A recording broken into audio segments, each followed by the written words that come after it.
সংগ্রাম আমাদের মুক্তির সংগ্রাম, এবারে সংগ্রাম স্বাধীনতার সংগ্রাম। স্বাধীনতা সংগ্রামের প্রকৃত ইতিহাস নতুন প্রজন্মের মাঝে বাঁচিয়ে রাখতে লড়ে যাচ্ছেন বীর মুক্তিযোদ্ধা গোলাম মোস্তফা। মুক্তিযুদ্ধে যাবার যে প্রেক্ষাপটটা এটা বঙ্গবন্ধুই প্রস্তুত করেছিলেন বাঙালি জাতিকে, তার দীর্ঘ সংগ্রামের মধ্য দিয়ে এবং পাকিস্তান শাসক গোষ্ঠীর শোষণ বঞ্চনার মধ্য দিয়ে বাঙালি জাতিকে তিনি একটি জায়গায় দাঁড় করিয়েছিলেন যে এইভাবে ওদের সাথে আর থাকা যাবে না, এবং আমাদের দেশটিকে স্বাধীন করতে হবে। ৭০-এর নির্বাচনে পরে তীব্র আন্দোলনের পরে ৭ই মার্চে কিন্তু উনি বলে দিয়েছিলেন এবারের সংগ্রাম মুক্তির সংগ্রাম, এবারের সংগ্রাম স্বাধীনতার সংগ্রাম। এই আহ্বানটি আমাদেরকে মুক্তিযুদ্ধে যাওয়ার প্রেরণা জুগিয়েছে, সাহস জুগিয়েছে। যে কারণে ২৬শে মার্চ বঙ্গবন্ধু স্বাধীনতা ঘোষণার পরে কিন্তু আমরা আর ঘরে বসে থাকিনি, আমরা মুক্তিযুদ্ধে গিয়েছিলাম। তারপরে তো ৯ মাসের রক্তক্ষয়ী যুদ্ধের মধ্যে আজকের বাংলাদেশ। শিক্ষা প্রতিষ্ঠানে গিয়ে নতুন প্রজন্মের ছাত্রছাত্রীদের মহান মুক্তিযুদ্ধের গল্প শোনান বীর মুক্তিযোদ্ধা গোলাম মোস্তফা। এসব মুক্তিযুদ্ধের গল্প শুনি শিরোনামে প্রায় ৭ বছর ধরে তিনি একটি উপজেলার শতাধিক মাধ্যমিক ও উচ্চ মাধ্যমিক শিক্ষা প্রতিষ্ঠানের ছাত্রছাত্রীদের গল্প শুনিয়েছেন। তার বাড়ি সিরাজগঞ্জের উল্লাপাড়া উপজেলার কানসোনা গ্রামে। এছাড়া তিনি সাংবাদিকতা ও রাজনীতির সঙ্গে জড়িত।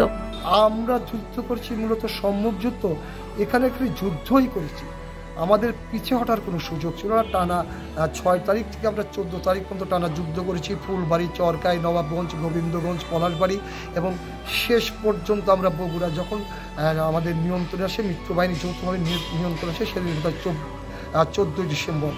তারপরে তো আমরা সেই ১৬ই ডিসেম্বরে সেই মহেন্দ্রক্ষণ পাকিস্তানি হানাদার বাহিনী যৌথ বাহিনীর কাছে আত্মসমর্পণ করে। টিফিনের সময় কিংবা ক্লাসের ফাঁকে সকল শিক্ষার্থীকে হাজির করেন অডিটোরিয়াম কিংবা প্রতিষ্ঠানের মাঠে। এরপর সেখানে তিনি নিজেই শোনান দেশ স্বাধীনে বঙ্গবন্ধু শেখ মুজিবুর রহমানের অবদান, যুদ্ধদিনের স্মৃতি, সম্মুখ যুদ্ধের কথা।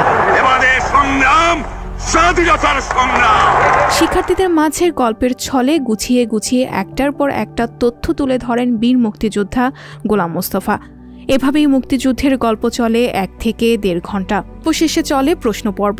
বাংলাদেশের স্বপ্ন মুক্তিযোদ্ধারা দেখেছিল এবং যে স্বপ্নে ৩০ লক্ষ শহীদ আত্মহতি দিয়েছিল, রক্ত দিয়েছিল, সেই বাংলাদেশের একেবারে কাছে আসার আগে বাংলাদেশের সেই স্বপ্নদৃষ্টা বঙ্গবন্ধুকে সপরিবার হত্যা পরে ২১ বছর যারা ক্ষমতায় ছিলেন তারা কিন্তু মুক্তিযুদ্ধের সেই অর্জনটাকে ওইভাবে বিকশিত করতে পারে।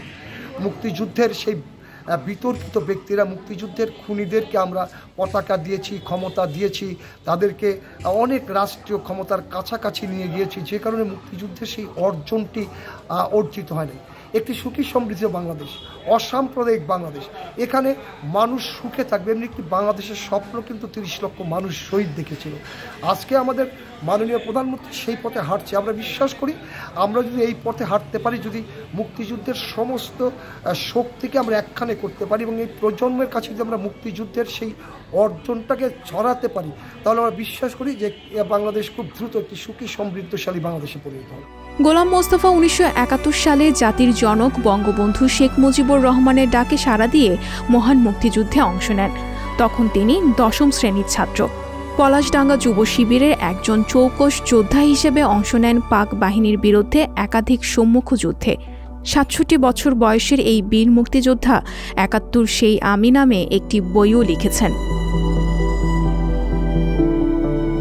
সানজিদা শম্পা, সংবাদ প্রকাশ।